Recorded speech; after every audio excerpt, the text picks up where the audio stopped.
Jackbusters, who are you going to call?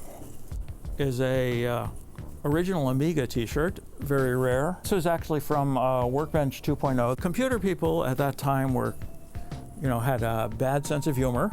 This is the famous Commodore supports its floppies.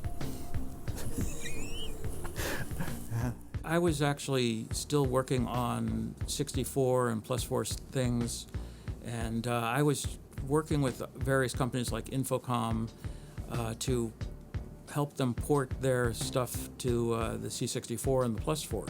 But they all seem to have a secret project going with some unnamed computer company who, the locked room type stuff. And while I was there hanging out with them, there were things that they would not talk about. Right after the purchase happened, within less than a month, my group was actually sent out to California to work with the Amiga guys to get it ready for launch. We were doing things like printer drivers, device drivers, application software, just generally filling in where they were light on people.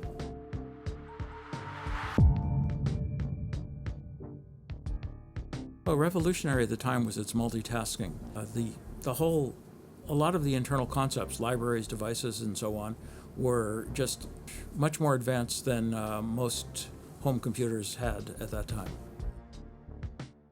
Everybody in Los Gatos got to go to the launch as a reward. We had this last-minute substitution of GraphicCraft. GraphicCraft was a very early edition, had some bugs, and one of the bugs that still wasn't being tracked down was the flood fill.